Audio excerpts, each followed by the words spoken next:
অনেক গুনাহকে তো আমরা গুনাহই মনে করি না।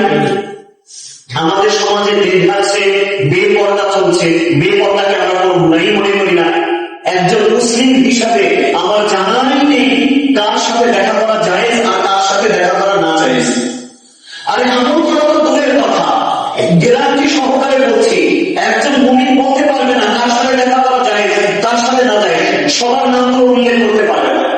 কখন জায়েজ কখন না জায়েজ, কতটুকু জায়েজ কতটুকু না জায়েজ, এই মাসআলা জানা নেই মুমিনদের। সুদ খাওয়া, ঘুষ খাওয়া এগুলো না জায়েজ, কিন্তু এগুলোকে আমরা না জায়েজ মনেই করি না। ঠিক তেমনি ভাবে সমাজের সবাই যেভাবে বিশ্বকাপ ফুটবল দেখে, এই বিশ্বকাপ ফুটবল দেখা শুধু না জায়েজ না, বরং মারাত্মক ধরনের হারাম। এটা কবিরা গুনাহ, এটা সগীরা গুনাহ না, এটা সম্পূর্ণ কবিরা গুনাহ। ওদের জার্সি গুলো গায়ে দেওয়া সম্পূর্ণ কবিরা গুনাহ। আমি চ্যালেঞ্জ করলাম, যদি কেউ পারে তাহলে প্রমাণ করে দেখান যে বিশ্বকাপে বিধর্মীদের কোন জার্সি গায়ে দেওয়া বৈধ, প্রমাণ করে দেখান। বাংলাদেশে বহু আলেম ওলামা আছে, বহু ফতোয়া বোর্ড আছে, একটা ফতোয়া এনে আমাকে দেখান। তাহলে বিশ্বাস করেন এই পাঞ্জাবি খুলে কোন জার্সি গায়ে নিয়ে আমি আপনাদের জুমার মেম্বারে বসবো, কারণ পাবলিক যেটাতে খুশি আমরাও সেটাতে খুশি, বৈধ কোনো সমস্যা নেই। পাঞ্জাবি গায়ে দিলে এমনিতেই গরম লাগে, বসবো, বৃষ্টি হলে ভিজে যায়, ছাতি তো মানায় না, উপরে টিনটা নিচে ভিজে যায়, সমস্যা আমাদের কোন নেই, অনেক সমস্যা আছে। তো আমরা সমস্যা থেকে মুক্ত হলাম, জার্সি গায়ে দিয়ে চলাফেরা করলাম, সমস্যা নেই। কিন্তু জিনিসটা তো বৈধ হতো, সরাসরি হারাম, এবং এতটা খতরনাক হারাম ঈমান থেকে খারিজ হয়ে যাওয়া উপায়।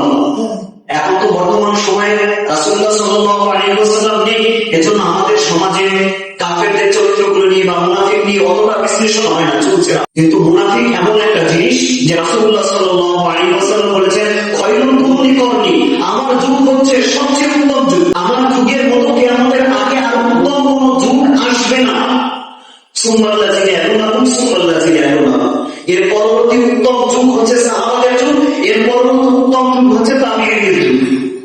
কিয়ামতের আগে এরকম ভালো সময় মুসলিমদের আর হবে। সেই রাসূলুল্লাহ সাল্লাল্লাহু আলাইহি ওয়াসাল্লামের উত্তম যুগে, যেখানে রাসূলুল্লাহ সাল্লাল্লাহু আলাইহি ওয়াসাল্লাম মুরতাদ, তার মুখলিসের মধ্যে মুনাফিকরা থাকতো, মুরতাদ পরিচয়। রাসূলুল্লাহ সাল্লাল্লাহু আলাইহি ওয়াসাল্লাম জিহাদে যেতেন, রাসূলের সাথে কাফেরদের বিরুদ্ধে ইসলামের পতাকা হাতে নিয়ে, খোলা তরবারি হাতে নিয়ে, ইসলামের শত্রুদের বিপক্ষে তরবারি নিয়ে রাস্তায় রওনা হতেন। তাদের মধ্যেও মুনাফিক থাকতো। রাসূলের পিছনে নামাজের কাতারে শরীক হতেন, তাদের পিছনেও মুনাফিক থাকতো। রাসূলুল্লাহ সাল্লাল্লাহু আলাইহি ওয়াসাল্লাম বহু সাহাবীর জানাজা পড়িয়েছেন, তাদের মধ্যেও মুনাফিক আছে। রাসূলুল্লাহ সাল্লাল্লাহু আলাইহি ওয়াসাল্লামের নিজ জামা খুলে তিনি দিয়ে দিয়েছেন সাহাবাদের অনুরোধে, তার জামা দিয়ে কাফন করানো হয়েছে, এমন ব্যক্তি মুনাফিক আছে। রাসূলুল্লাহ সাল্লাল্লাহু আলাইহি ওয়াসাল্লাম নিজ হাতে কবরে রেখেছেন, এমন ব্যক্তি মুনাফিক আছে।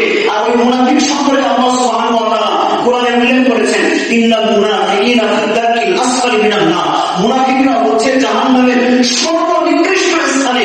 আমরা যাদেরকে স্বীকৃত কাফের জানি, তাদের থেকে নিকৃষ্ট স্থানে তারা থাকবে। তারা মুসলিম নয়, রাসূল জানতেন তারা মুসলিম নয়, তাদেরকে নিয়েই তিনি নামাজ পড়েছেন।